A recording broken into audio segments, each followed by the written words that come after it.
Que Dieu vous bénisse. Je vous salue toutes et tous au nom de notre Seigneur Jésus. Que Dieu vous bénisse abondamment. Nous sommes au dernier jour de notre séminaire sur comment grandir dans l'onction.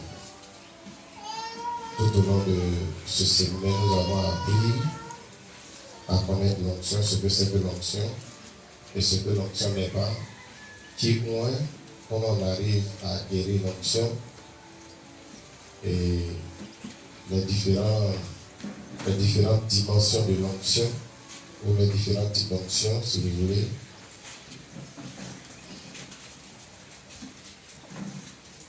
Et ce matin, nous allons d'abord dans un premier temps voir les différents niveaux d'onction et puis comment grandir réellement dans l'onction. Amen, amen. Amen, amen. Donc, je vais illustrer ça, surtout en ce qui concerne les différents niveaux de l'onction. Je vais illustrer ça au tableau pour que vous compreniez ça bien.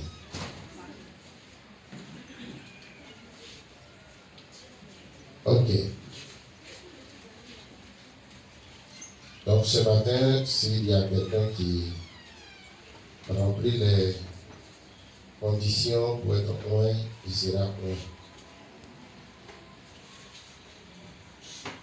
Tu n'as pas bien compris. Je dis, s'il y a quelqu'un ce matin qui remplit les conditions pour être loin, il sera loin. Amen. Amen, amen. Nous avons aussi vu hier, quand on est loin, c'est qu'on gagne. N'est-ce pas? Vous me répondez pas. Amen. Si vous êtes fâché avec moi ce matin, vous me dites. Je vous demande pardon et puis on s'en à la maison. Comment c'est réconcilié bien pour suivre le culte. Alléluia. Amen. Voilà, essuyez bien. Ok, donc quand on est loin, c'est qu'on gagne. Et c'est pour ça qu'il est important d'être loin et de chercher l'onction. Ce n'est pas pour moi mon intérêt. Mais chacun est loin pour son propre intérêt. Pour l'intérêt de Dieu, bien sûr.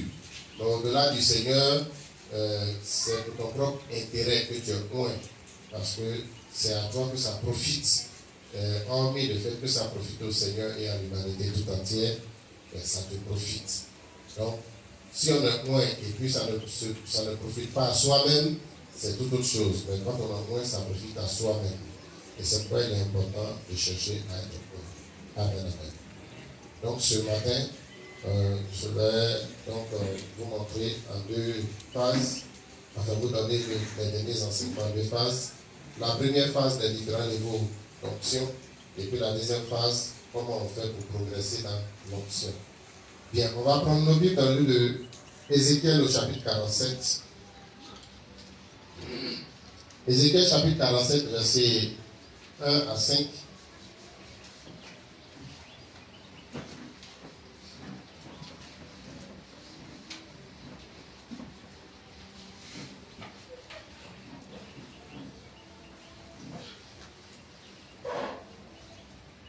On va lire même jusqu'au verset 12 pour faire ressortir les aspects de l'enseignement d'hier.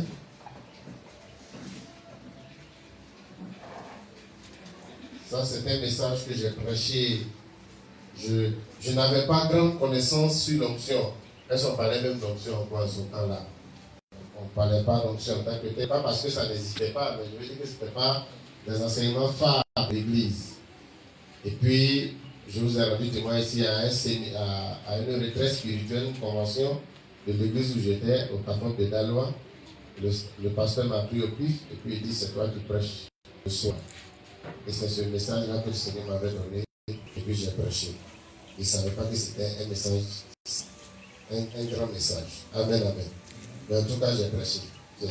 Je me suis débrouillé, j'ai prêché un peu. Et donc, Ézéchiel 47. Il me ramena vers la porte de la maison. Et voici de l'eau sortait sous le seuil de la maison à l'orient, car la face de la maison était à l'orient. L'eau descendait sous le côté droit de la maison au midi de l'autel. Il me conduisit par le chemin de la porte septentrionale et il me fit faire le tour par dehors jusqu'à l'extérieur de la porte orientale et voici l'eau coulait du côté droit. Lorsque l'homme s'avança vers l'Orient, il avait dans la main un cordeau et il mesura 1000 coudées. Il me fit traverser l'eau et j'avais de l'eau jusqu'aux chevilles. Il mesura encore 1000 coudées. Il me fit traverser l'eau et j'avais de l'eau jusqu'aux genoux. Il mesura encore 1000 coudées. Il me fit traverser l'eau et l'eau jusqu'aux genoux et j'avais l'eau jusqu'aux reins du moins. Il mesura encore 1000 coudées. C'était un torrent que je pouvais traverser car l'eau était si profonde qu'il fallait y nager. C'était un torrent qu'on ne pouvait traverser. Il me dit, as-tu vu, fils de l'homme? Et il me ramena au bord du torrent. Quand il m'eut ramené, voici, il y avait sur le bord du torrent beaucoup d'arbres de chaque côté. Il me dit, cette eau coulera vers le district oriental, descendra dans la plaine et entrera dans la mer. Lorsqu'elle se sera jetée dans la mer, les eaux de la mer deviendront saines. Tout être vivant qui se meut vivra partout où le torrent coulera, et il y aura une grande quantité de poissons. Car là où cette eau arrivera, les eaux deviendront saines, et tout vivra partout, et où parviendra le torrent. Des pêcheurs se tiendront sur ses bords, depuis En-Gedi jusqu'à En-Eglaïm. On étendra les filets, et il y aura des poissons de diverses espèces, comme les poissons de la grande mer. Et ils seront très nombreux. Ces marais et ces fosses ne seront point assainis. Ces marais et ces fosses ne seront point assainis, c'est ça, oui. Et ils seront abandonnés au sel. Sur le torrent, sur ses bords, de chaque côté, croîtront toutes sortes d'arbres fruitiers. Leur feuillage ne se flétrira point, et leurs fruits n'auront point de fin. Ils mûriront tous les mois, parce que les eaux sortiront du sanctuaire. Leurs fruits serviront de nourriture et leurs feuilles de remède. Amen, amen. Veuillez vous rasseoir. Voilà. Et donc, comme je disais, c'est un message très très fort. Suivons très bien. C'était une révélation, une vision qu'avait eu le prophète Ézéchiel. Le Seigneur lui a fait faire cette expérience avec un ange. Et c'est cela que le prophète Ézéchiel partage avec nous. Et cela est une très très très très profonde révélation du Seigneur. Et cela montre les différents niveaux de l'onction. Amen, amen. Quand nous lisons ce texte, il y a une expression qui revient toujours. Qui a remarqué ça? Il y a quelque chose qui s'est répété. Oui. L'eau, oui. Il mesura 1000 coudées. Il mesura 1000 coudées. Chaque fois, il mesura 1000 coudées. Donc, il n'a pas commencé là où il était, a dit il faut traverser. Il a mesuré 1000 coudées. Il a traversé et l'eau arrivait où?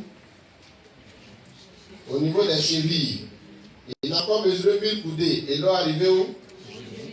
Il a encore mesuré 1000 coudées et l'eau arrivait où? Il a mesuré encore 1000 coudées et c'était quoi? Un torrent. Il ne pouvait plus traverser, il fallait nager maintenant. Amen, amen. Donc, vous voyez, il y a la constance de 1000 coudées, 1000 coudées, 1000 coudées, 1000 coudées, 1000 coudées.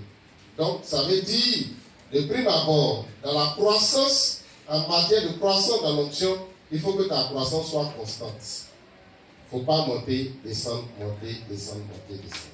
Ça va te fatiguer. Et puis tu ne pourras pas avancer. Mais quand tu amorces la pente, il faut que tu l'engages. Amen, amen. Amen.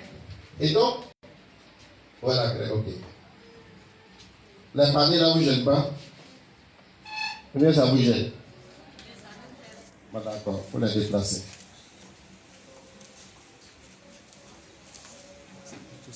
Je vais vous montrer un peu comment ça se passe. Voilà. Ici, c'est le point 0.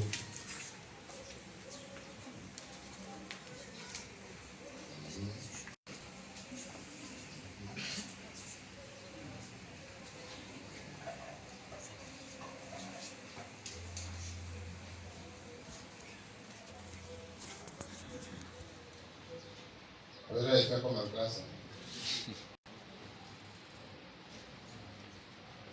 En pédagogie, on dit, c'est quand les gens voient, ils retiennent. Donc, je vous fais voir pour que vous reteniez.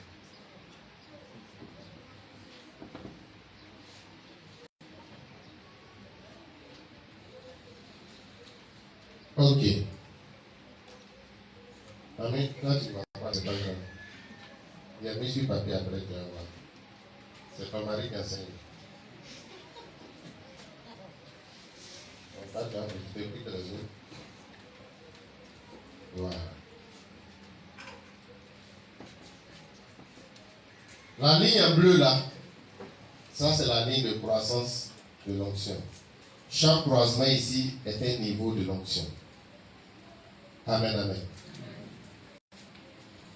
Attendez que je regarde sur mon papier pour ne pas que je me trompe. Voilà. Tiens. Ok. Ici, par rapport à ce test, vous avez l'eau au niveau des chevilles, au niveau des genoux, au niveau des reins, et puis ici c'est le torrent. C'est ça, non? Voilà. Maintenant, suivez. Qu'est-ce que je vois?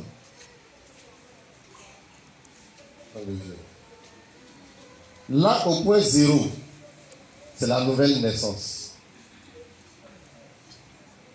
Nouvelle naissance, c'est ce que j'ai abrégé NN. C'est-à-dire, ce que nous sommes en train d'enseigner, tu ne peux pas l'expérimenter si tu n'es pas né de nouveau. Ça, c'est clair. Pour être un, onction qui vient du Saint-Esprit, il faut naître de nouveau. Mais si c'est l'onction du diable, tu n'as pas besoin de nouvelle naissance. Toi-même, tu es né dedans déjà. Tu es né à cette onction. Voilà. Donc, il faut naître de nouveau. C'est-à-dire qu'il faut te convertir, il faut devenir chrétien. Je n'ai pas dit de venir à l'église. Il y en a qui viennent à l'église, ils ne sont pas convertis. Mais même quand tu viens à l'église, il faut naître de nouveau. C'est ce qui fera de toi un nouveau-né. Maintenant, la première étape ici, ça c'est ce que nous avons vu au séminaire passé, le baptême du Saint-Esprit. Baptême du Saint-Esprit.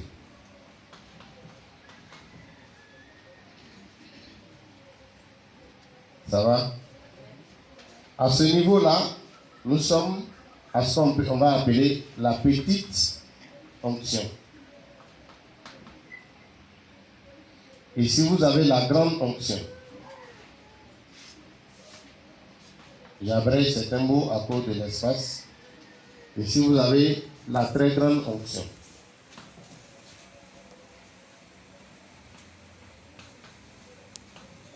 Et là, vous avez l'onction sans mesure.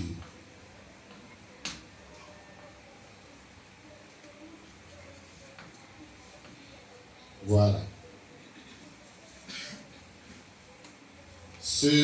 Ce même graphique, je vais l'utiliser tout à l'heure pour parler des moyens pour grandir dans l'onction.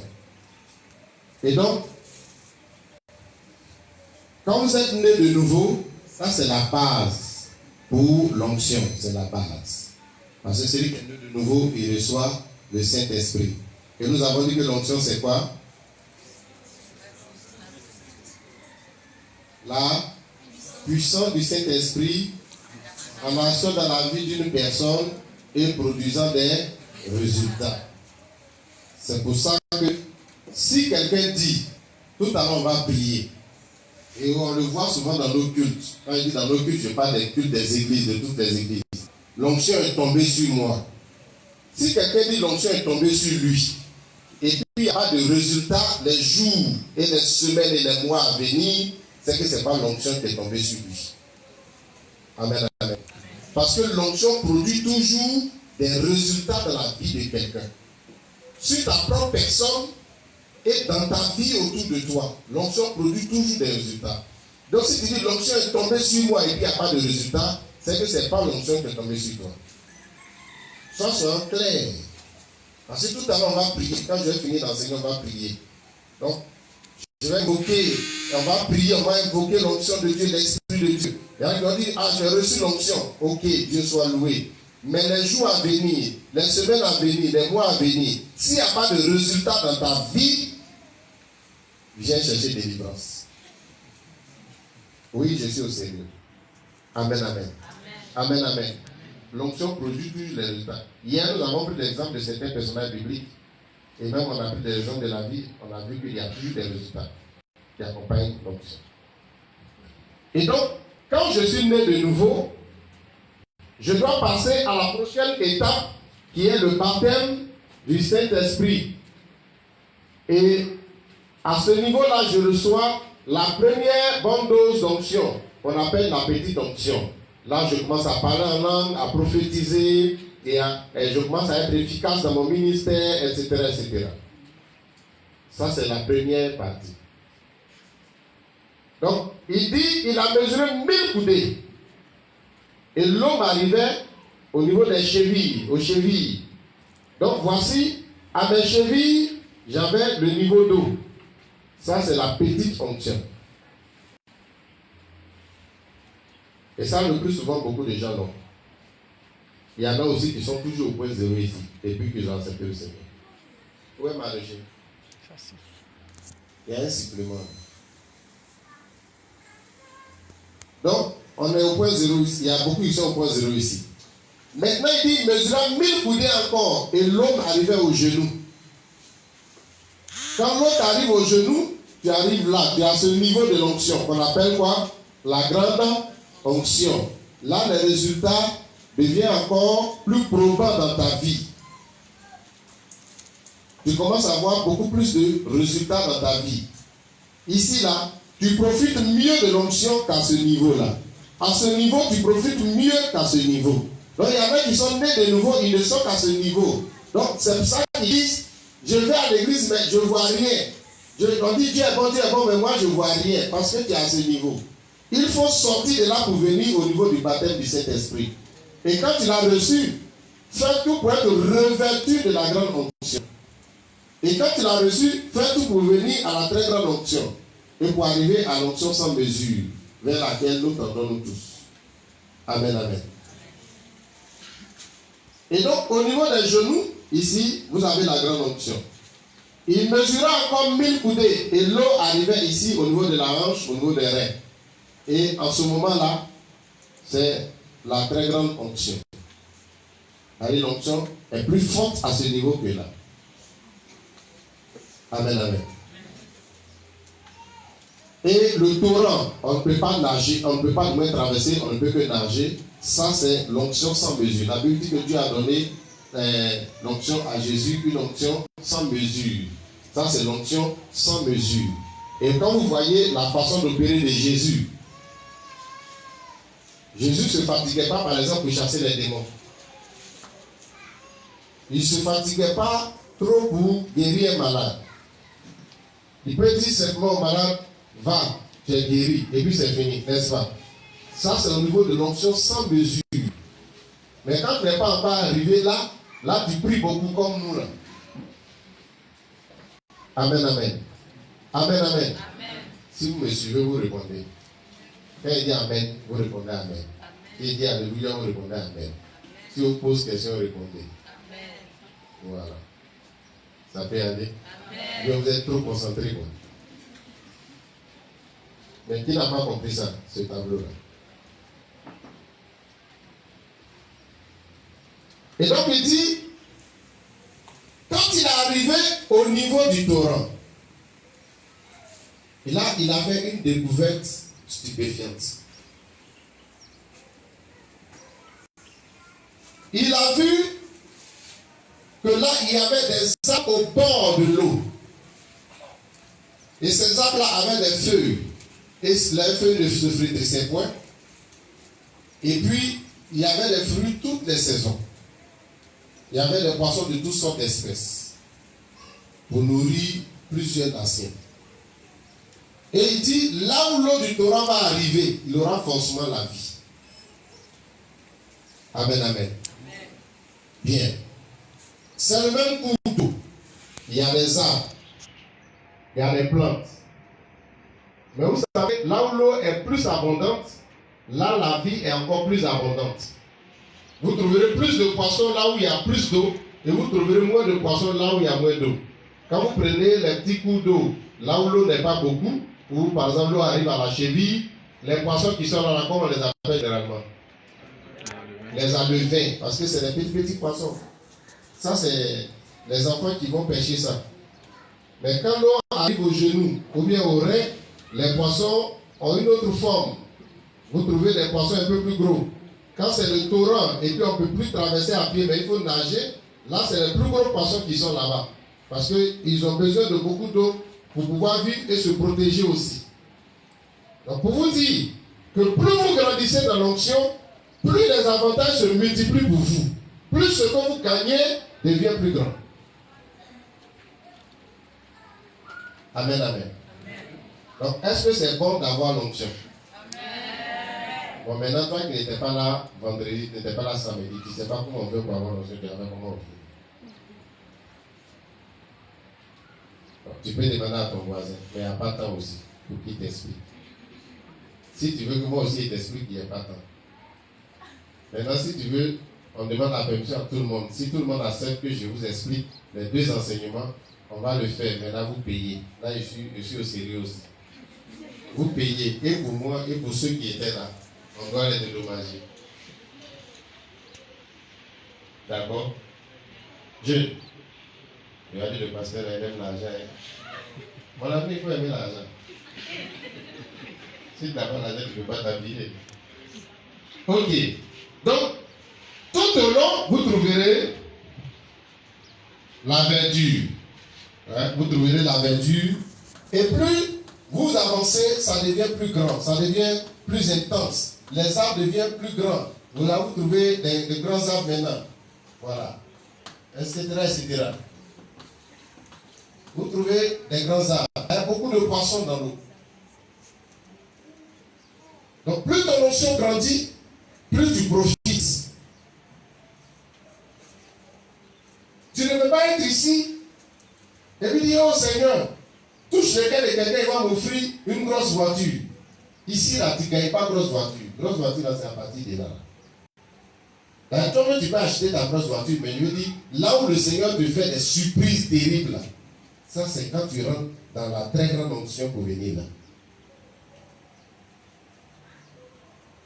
Sinon, on peut te surprendre avec les voyages, on peut te surprendre avec les maisons, les terrains, les voitures, etc., etc., parce que ton onction est grande.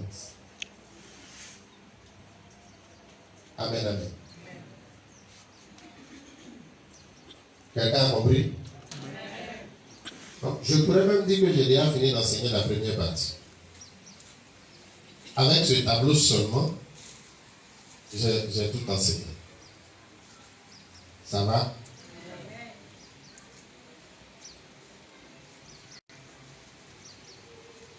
Ok. Donc, si vous avez compris, on va voir la deuxième partie. Comment on grandit dans l'onction. Vous avez compris ça? Daniel, ça va? Ok. Les jeunes, ça va? Les mamans, ça va? Et les papas? Aujourd'hui, vous avez fait un bloc là-bas. Les enfants, est-ce que vous vous souvenez? Vous pensez à gâteau après le culte? Ok. Qui n'a pas bien compris ça? Il est important. Aujourd'hui, là, ce n'est pas prédication comme d'habitude. C'est enseignement. Donc, depuis le vendredi, je te pose des questions. Qui n'a pas bien compris avant que je n'avance? Oui? Qu'est-ce que tu n'as pas bien compris? Tu viens d'arriver. Waouh. Ok, on a appris Ézéchiel 47, verset 1 à combien? À 12, non? Verset 1 à 12. Et c'est ce qu'on a lu. Et dedans, on a vu les différents niveaux. L'ange a mesuré de la plage. À partir de la plage, il a mesuré 1000 coudées. Et il a dit à Ézéchiel de traverser. Et quand Ézéchiel traversait, l'eau lui arrivait aux chevilles. Et c'est ce qu'on appelle là le niveau du baptême du Saint-Esprit ou la petite onction. Il a encore mesuré 1000 coudées. Il est allé de traverser. L'eau lui arrivait aux genoux.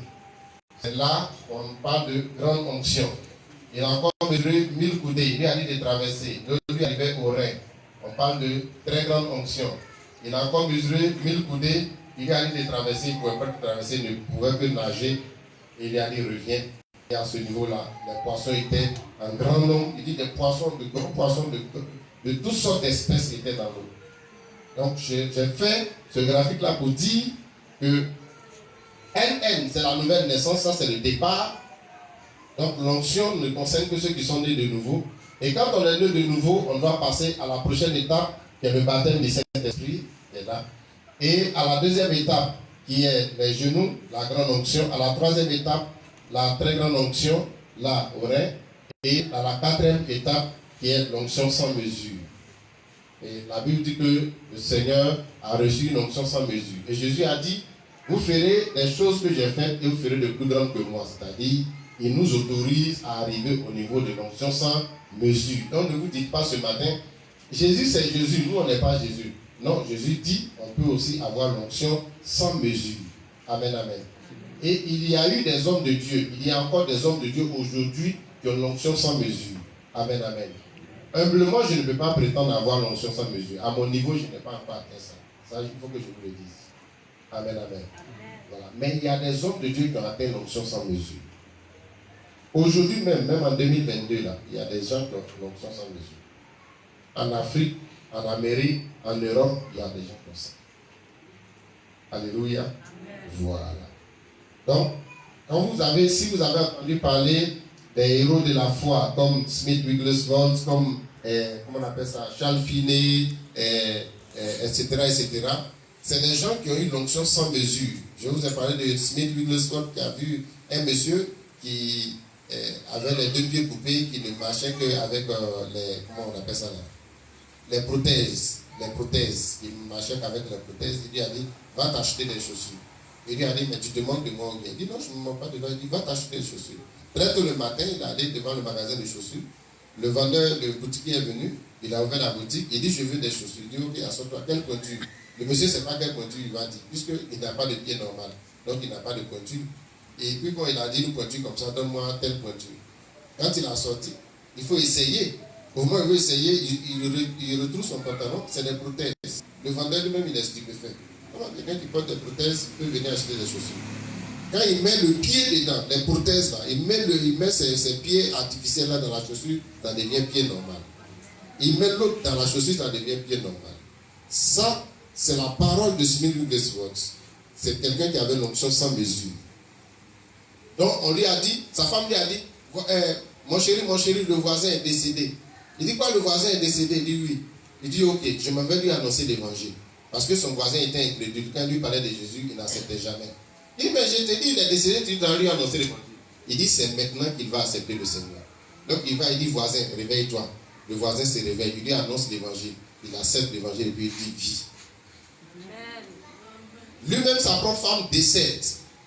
Il prend sa femme, il dit, chérie, lève-toi. Il n'est pas temps de mourir. Sa femme se réveille, sa femme lui dit, mon chéri, c'est mon heure, laisse-moi mourir. Il dit, meurs, et puis elle meurt. Je vous dis des choses vraies. C'est passé en Angleterre. Amen, amen. Donc, ça c'est l'onction sans mesure. Voilà. Mais nous tous, on doit tendre vers ça. Ça va? Ok. Aujourd'hui, vous avez par exemple quelqu'un comme Chris Oyakilome qui est ici à ce niveau-là de l'onction sans mesure. Quel que soit le type de démon, quel que soit le type de maladie, Chris Oyakilome souffle seulement. Tu es guéri. Tu es délivré. Est-ce que je me trompe? Voilà. Ça, c'est l'onction sans mesure. Où on ne fait plus trop d'efforts. Nous, on est encore en train de crier démon sort, démon sort, démon il ne sort pas. Il faut sortir, pardon, sort. Et puis il sort. Alléluia. Ok. Bien. Maintenant, comment grandir dans les facteurs qui permettent de grandir dans l'onction? Vous allez retrouver presque les mêmes facteurs dans comment recevoir, qu'est-ce qu'il faut faire pour recevoir l'onction. Mais c'est important. Et je vais insister sur chaque facteur maintenant. Le premier facteur pour grandir dans l'onction, c'est la foi. La foi. La foi est importante pour grandir dans l'onction. Parce que la Bible dit dans Hébreux chapitre 11, verset 6, qu'est-ce que la Bible dit là-bas? Que sans la foi, il est impossible d'être agréable à Dieu. Donc, quand on est né de nouveau, pour arriver au niveau du baptême de l'esprit, ce qu'il nous faut, c'est la foi. Je vous ai enseigné comment on reçoit le baptême de l'esprit au cours du séminaire passé. Vous vous souvenez? Ou bien vous ne vous souvenez pas? Je vous ai dit qu'on reçoit le baptême du Saint-Esprit par la foi. Et il y en a qui ont mis cette foi en eux, ont été baptisés. Donc, il faut la foi pour être baptisé du Saint-Esprit. Parce que quand on te dit reçois le Saint-Esprit, il faut prier pour recevoir le baptême du Saint-Esprit. Je vous ai dit, ne vous attendez pas forcément à des frissons, à la chaleur, à une bouffée de chaleur ou bien à un courant électrique qui va vous traverser. Non, c'est par la foi. Et tu reçois des paroles dans ton esprit et tu commences à libérer ces paroles par ces dates. Mais il y en a qui se posent des questions. Est-ce que ça va venir? Est-ce que ça c'est vrai même? Et puis comment ça va venir? C'est à force d'être dans ces questions-là que tu rates. Amen, amen. Voilà. Donc, pour partir du point 0 au point 1, au niveau 1, voilà. Ici, c'est le niveau 1. Pour partir du point 0 au niveau 1, il faut la foi. Ici, au niveau 2, le niveau 3 et le niveau 4.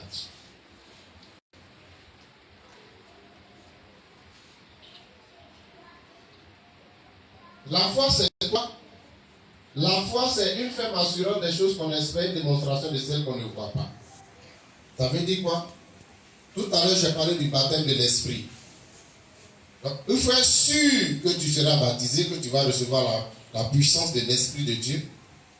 Et il faut te mettre à démontrer ça. C'est-à-dire, quand tu reçois des paroles dans ton esprit, de parler en langue, commence à parler en langue.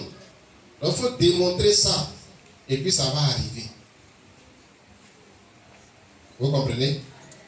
Il n'a pas bien compris ça. Ok. Aujourd'hui, considérez que vous êtes en classe. Donc, si vous n'avez pas compris, vous pouvez lever le doigt. Donc, il ne faut pas dire moi monsieur, il faut dire moi pasteur. Voilà. Vous voyez, je ne suis pas monsieur. Je suis pasteur aujourd'hui. Donc, tu lèves le doigt et puis je t'interroge, tu poses ton problème, on t'explique, tu comprends et puis on avance. Parce que la foi vient de ce qu'on entend.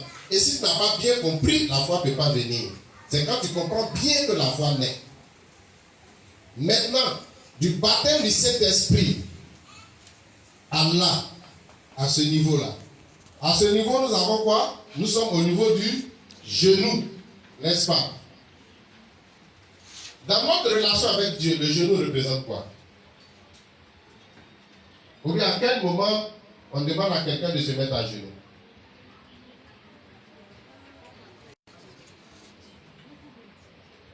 Dans notre relation avec Dieu, je ne vais pas parler de ta relation avec le maître ou bien le professeur qui te met à genoux pour te punir. Comment? La prière, très bien. Donc, dans notre relation avec Dieu, le genou, c'est le symbole de la prière. On se met à genoux pour prier le Seigneur, pour montrer son humilité. Ça ne veut pas dire que si tu ne te mets pas à genoux, tu n'es pas exaucé. Donc ici, pour passer du niveau 1 au niveau 2, il faut quoi? La prière. Ça ne veut pas dire qu'au niveau du niveau 1 au niveau 0, au niveau 1, on ne prie pas. Non, c'est pas ce que ça veut dire. Ici aussi, on prie. Mais tu dois encore élever ton niveau de prière. Tout au long de tout ça, là, il y a la prière et la foi. Ce qui commence ici, là, ça vient jusqu'au bout. Vous comprenez bien. Mais au fur et à mesure, il y a des éléments qui s'ajoutent. Donc, du niveau 0 au niveau 1, il faut la foi. Du niveau 1 au niveau 2, il faut ajouter à la foi la prière. Mais du niveau 0 au niveau 1, il faut aussi la prière. Parce que celui qui n'a pas de niveau de vie de prière ne peut pas avoir la foi. À ce niveau-là, il faut ajouter la prière. Maintenant que tu es baptisé du Saint-Esprit, ta prière ici est plus efficace que ta prière quand tu étais à ce niveau-là. C'est là maintenant, la Bible dit, prier par l'Esprit. Donc, celui qui veut avancer, il doit aussi et beaucoup prier par l'esprit. C'est là on dit parler en langue. Voilà pourquoi le baptême du Saint-Esprit est important. Donc, s'il n'est pas baptisé du Saint-Esprit, il ne faut pas dire, attends, moi je vais écouter pour quelqu'un et puis j'ai copié pour prier. Ça ne te servira pas. C'est un blasphème. Il faut être rempli du Saint-Esprit. Et puis quand tu parles en langue, ça t'édifie. Et ça édifie ton être intérieur. Ça édifie ton esprit, ça édifie ton âme.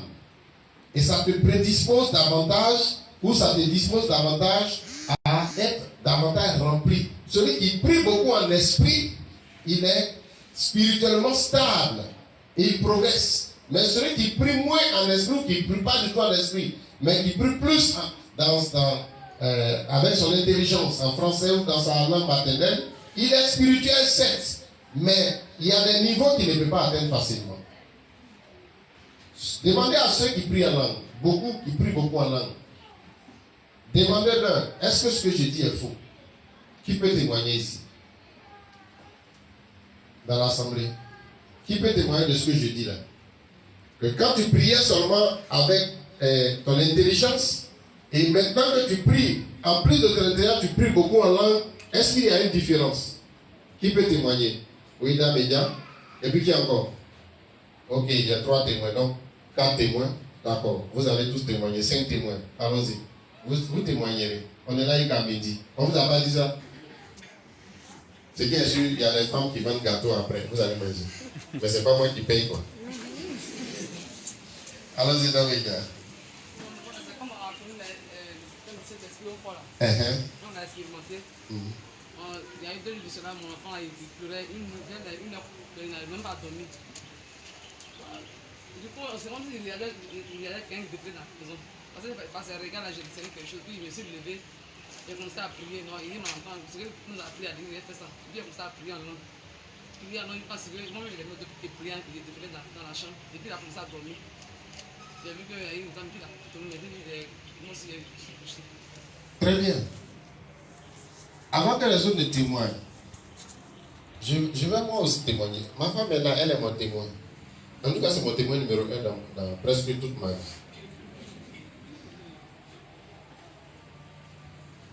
Il fut une année, je ne me souviens plus, on était allé à Abidjan, au mariage de son cousin, qui est un prophète.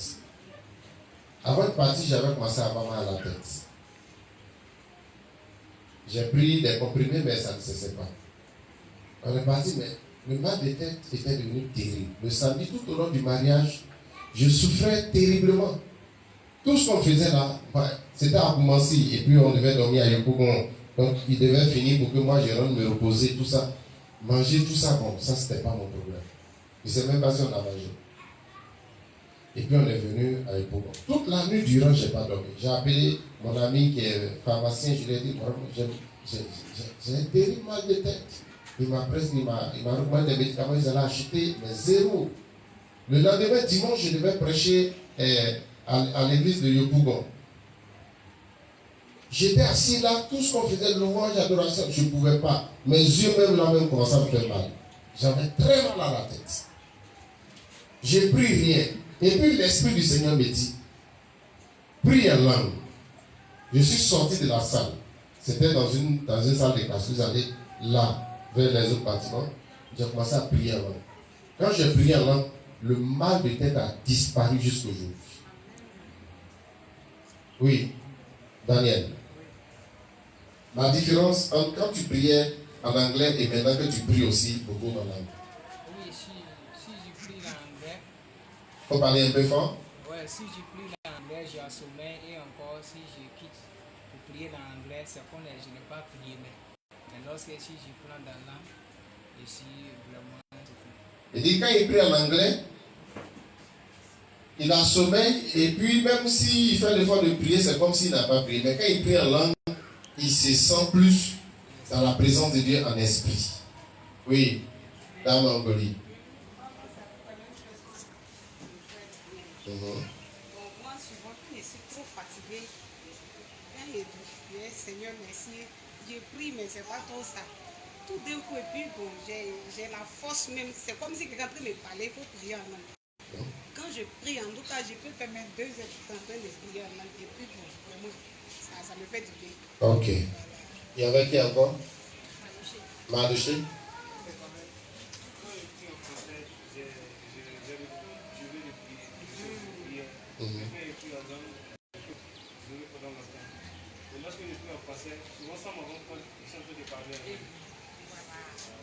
Ok.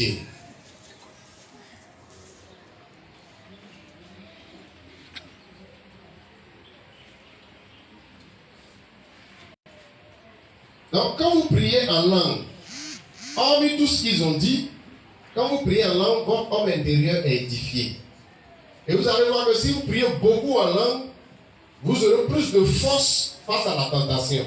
Vous aurez plus de force face au péché que quand vous priez en intelligence. Et quelqu'un, par exemple, qui veut faire une veillée de prière, qu'est-ce qu'il faut faire? Quand tu veux faire une veillée de prière, il est important de prier en langue. Tu peux prier en intelligence toute une nuit, c'est vrai. Mais à un moment donné, tu ne sauras plus quoi dire. Tu vas chanter, tu vas dire merci, mais tu ne sauras plus quoi dire. En priant en langue, ce n'est pas toi qui contrôle, c'est l'Esprit de Dieu qui contrôle. Même si c'est la même chose, tu répètes, la Bible dit que Dieu parle avec des lèvres balbutiantes. Amen, amen. Amen, amen. Donc, priez en intelligence, priez aussi en esprit. Et vous allez monter de niveau pour arriver au niveau genou. D'accord?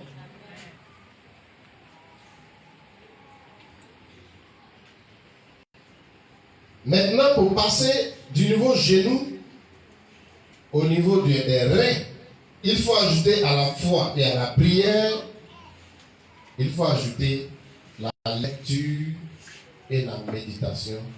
Bon, la lecture et l'étude de la parole de Dieu. Lecture et étude de la parole de Dieu. Méditation va venir. Donc, ici, étude de la parole. Quand vous étudiez la parole, la Bible dit que l'esprit, la parole que je vous ai donnée est quoi? Qui se souvient de cette parole du Seigneur? Il dit que la parole est quoi? Esprit et vie. Donc quand tu étudies la parole et que tu manges cette parole entre griffes, tu ajoutes l'esprit, encore l'esprit de Dieu à toi, à ce que tu as. Une bonne dose de l'esprit. Et tu augmentes la vie en toi, la vie de Dieu en toi. Amen, amen. Il y en a qui n'ont pas de contact avec la parole. Même aujourd'hui, là, ils ont cherché la Bible jusqu'à ils n'ont pas vu, ils sont venus sans Bible. Là, ils ne savent pas depuis combien de mois, ils ne savent pas où ils ont jeté leur Bible. Tu ne peux pas évoluer. Tu ne peux pas évoluer. Même si le Seigneur te montre d'une grande puissance subitement aujourd'hui, si tu n'es pas en contact avec la parole, tu vas redescendre. C'est important. Il faut être en contact avec la parole. Et foi, prière, plus étude de la parole va t'amener à ce niveau-là.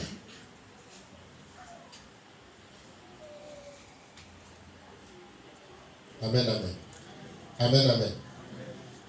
Parce qu'à ce niveau-là, tu dois beaucoup plus parler le langage de Dieu. C'est vrai, même aux autres niveaux. Mais ici, tu dois plus parler du langage de Dieu. C'est-à-dire, tu dois professer la parole de foi. Tu dois professer la parole de foi. Maintenant, pour passer du niveau 3 au niveau 4, il faut la méditation de la parole de Dieu.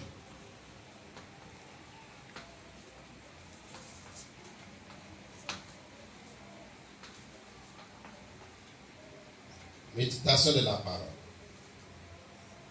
La méditation est différente de l'étude. L'étude est différente de la lecture.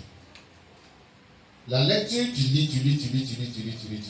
Il y a quelques versets qui peuvent attirer ton attention, etc. L'étude, c'est chercher à comprendre la parole de Dieu. De quoi parle le texte? De qui parle le test? Qu'est-ce qui s'est passé? Est-ce qu'il y a une information majeure? Est-ce qu'il y a un avertissement? Est-ce qu'il y a une recommandation? Est-ce qu'il y a une bénédiction? Est-ce qu'il y a une malédiction? Etc. etc. Qu'est-ce que je dois faire? Qu'est-ce que je dois éviter? Est-ce qu'il y a un sujet de prière? Ça, c'est l'étude qui te permet de découvrir tout ça. Ça va? Ça va? Si ça vous intéresse, on peut vous apprendre soit à travers les cellules, soit d'une autre façon, je vais voir comment on peut vous apprendre à faire une étude de la parole. Pour vous aider. Maintenant, on est à la phase de la méditation. La méditation est le niveau supérieur de l'étude. Alléluia.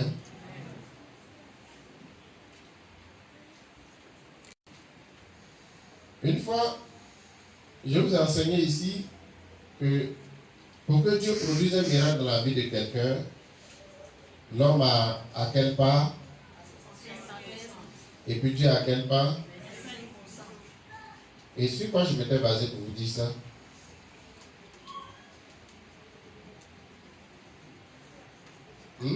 Qui se souvient du test?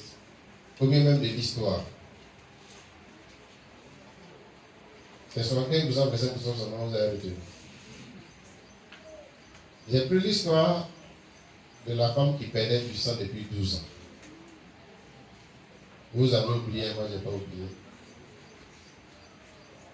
Et qu'est-ce qui a fait qu'il y a eu 4 choses? La première des choses, sur les 4, la femme a fait 3. Et quelles sont les 3 actions que la femme a menées qui formaient les 75%? Oui?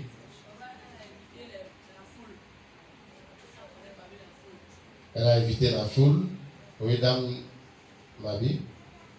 Elle a forcé, malgré qu'on la repoussée, elle a forcé jusqu'à lui toucher la robe de Jésus. Qui encore? Oui. La première des choses qu'elle a fait, elle a dit en elle-même, si j'arrive à toucher sa robe, je serai guéri. Donc elle a pris une décision. Amen, amen. La deuxième des choses, elle a forcé et elle allait toucher Jésus. Mais avant d'aller la toucher, ça c'est les événements qui sont passés que vous avez raconté là. Elle a forcé parce qu'elle était une femme qui était indisposée, qui avait ses menstrues, qui ne cessaient pas. Or, dans la loi de Moïse, une femme qui a ses menstrues, elle est impure. Si elle te touche, tu n'habites plus avec les autres, on t'envoie en quarantaine pour 1 semaine. Si elle s'assoit sur un tabouret et que tu t'assois dessus, tu deviens impur comme elle. Personne ne peut te toucher. Elle ne doit pas manger dans la même assiette que les autres. Si elle touche une marmite, que toi tu touches aussi, tu es impur comme elle. Donc voilà une femme comme ça qui doit aller toucher Jésus. Et les gens la connaissent. Puisqu'elle s'est promenée partout, tout le monde l'appelait la femme qui perdait du sang. Les gens savent que celle-là, ses menstrues finissent pas. Non, elle n'a plus de mari. C'est qu'un mari qui a te prendre et puis qui ne peut pas coucher avec toi. Voilà. Donc, quand elle arrive, ça me rappelle un mouton qui était chez nous au village, dans mon village paternel, qu'on appelait la mort. Parce que sa bouche, là, je ne sais pas ce qui s'est passé, mais sa bouche là était pourrie. Donc, quand il vient comme ça, s'il met sa bouche dans ta nourriture, tu ne manges plus. Je me souviens un jour, ma maman a fait sauce pistache. Et puis le mouton est venu mettre sa bouche dedans. On a versé sauce là. Voilà le foutu et puis on regarde sauce, on s'en a versé. On doit fabriquer une autre sauce. Chap pour qu'on mange. Non. Mais le jour où le mouton là, quelqu'un l'a tué, nous tous on était contents. Donc, elle a fait l'effort d'aller toucher Jésus. Et puis troisièmement, elle a rendu gloire au Seigneur. Amen, amen. Donc, elle a mis en œuvre sa foi. Mais comment on fait pour savoir ça? C'est en méditant la parole de Dieu. Et je découvre que voilà ce que telle personne a fait. Voilà ce que Dieu a fait. Voilà comment Dieu a agi pour obtenir tel résultat. Voilà ce que je peux faire pour obtenir tel résultat. Vous comprenez? C'est la méditation. Parce que la méditation apporte ce qu'on appelle l'illumination. Illumination.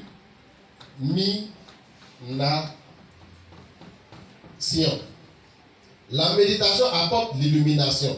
C'est-à-dire, quand j'ai étudié la Bible, il y a quelque chose qui m'intéresse dedans. Je prends le temps, la méditation, c'est quoi? Je prends le temps de réfléchir à ça.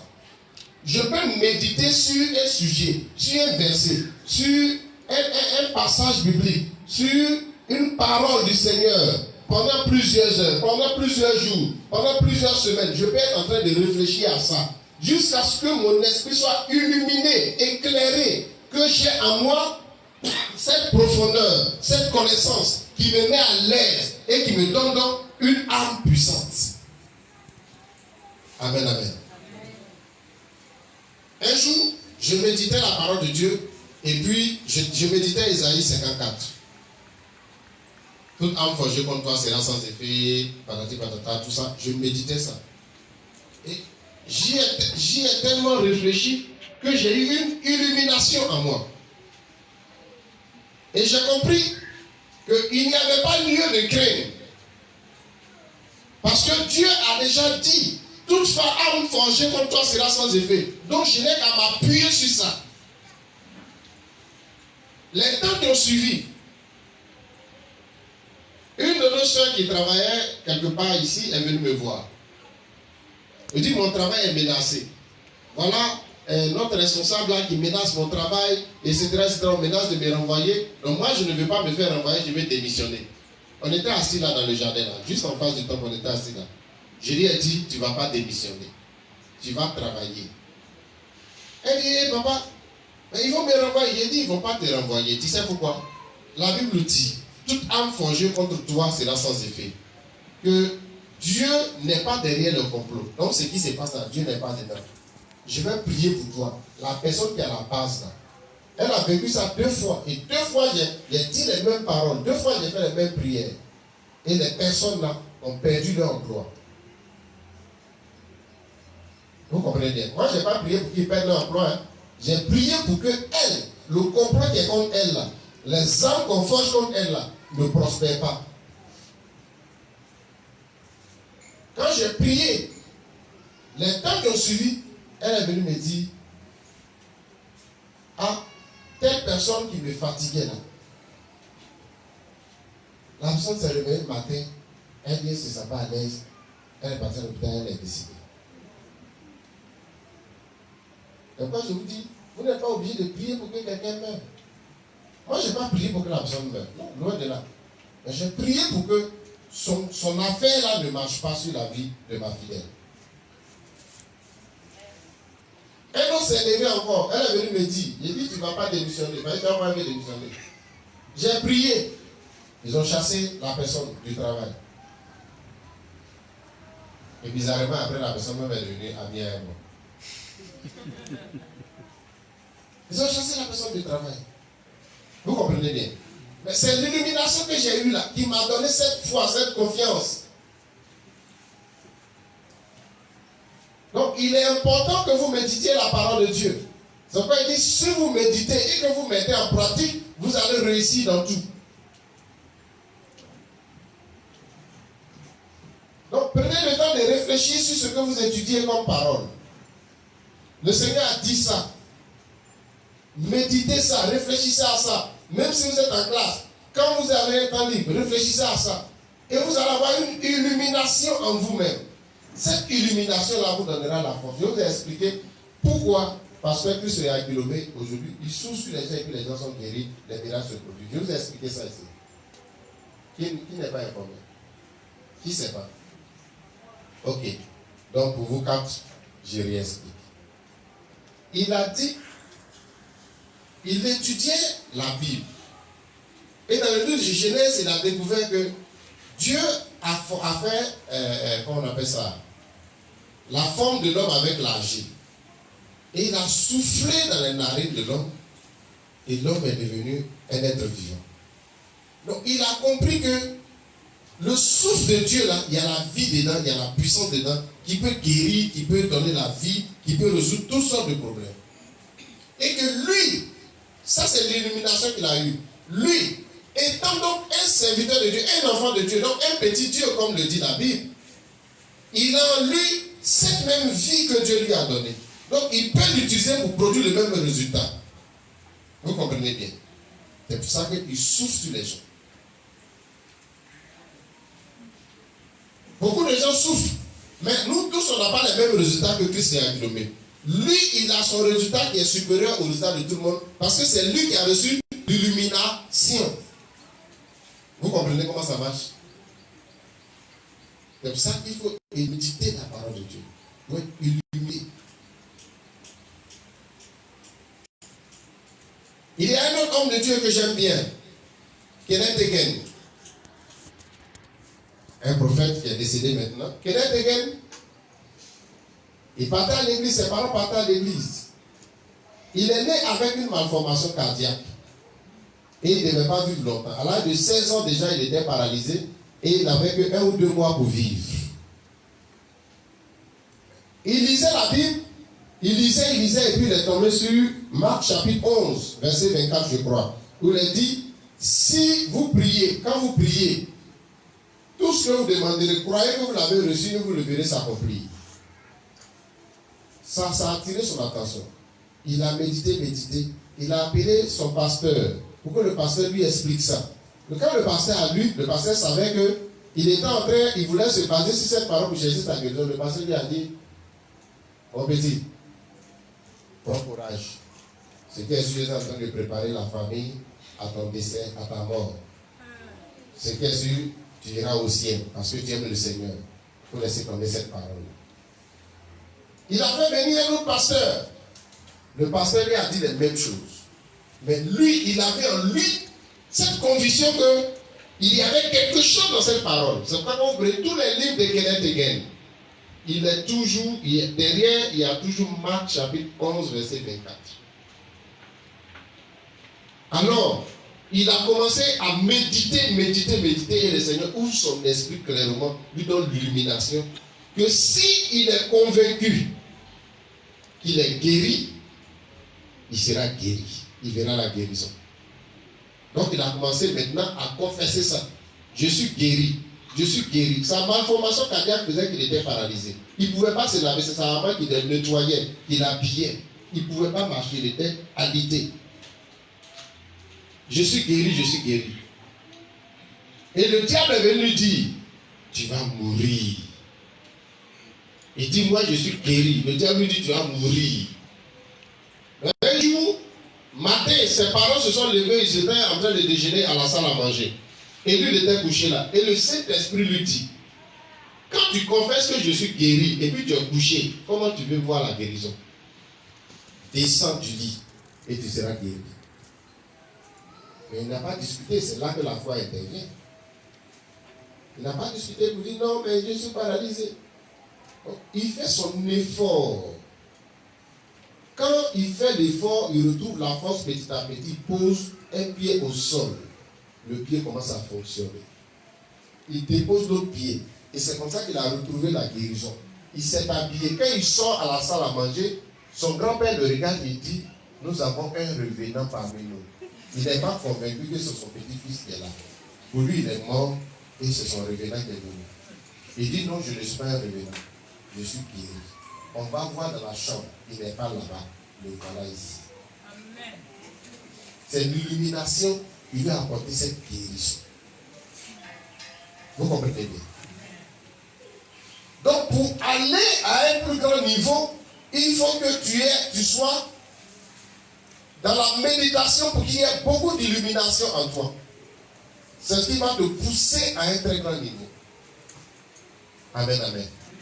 Amen, amen. Donc, quand je parle d'illumination, je parle de révélation particulière,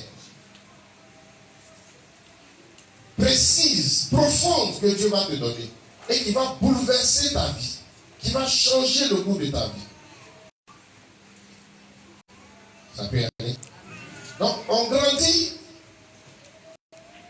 par quoi? La foi, la prière, l'étude de la parole, la méditation et l'illumination de la parole.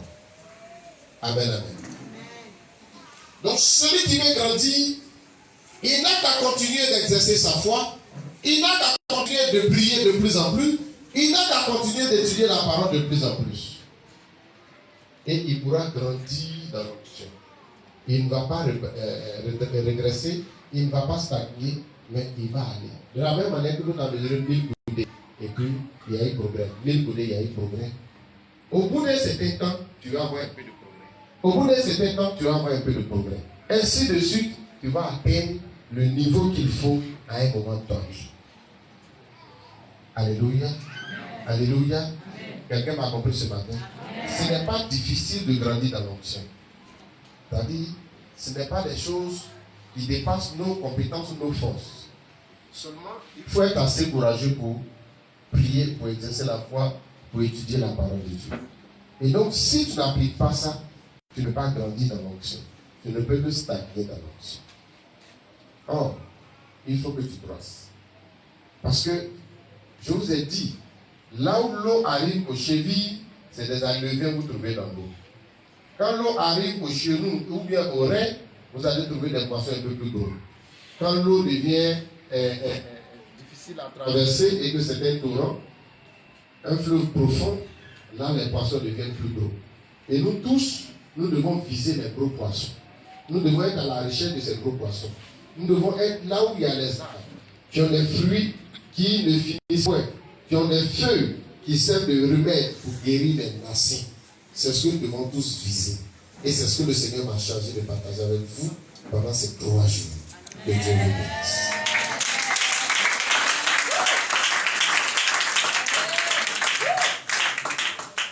Amen, amen. Amen, amen. Et tout ça doit toujours se faire dans une vie de consécration. Vous comprenez pourquoi est-ce que Jésus, bien qu'étant fils de Dieu, tous les jours, il sortait pour prier. Jésus, tous les jours, il était approché à la parole de Dieu. Bien qu'il était Dieu et fils de Dieu, mais pour nous montrer comment on grandit dans l'onction, il était attaché à ces choses.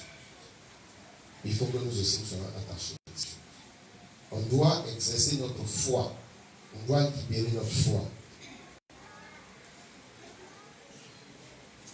Si vous le permettez, avant qu'on ne prie, je vais expliquer ça juste pour certaines personnes. C'est ce que j'ai reçu tout à l'heure. Je vais l'expliquer juste pour certaines personnes. Vous voyez, ce qui pose le problème et qui tue votre foi, c'est que souvent, vous êtes focalisé sur la situation. Je prends un exemple.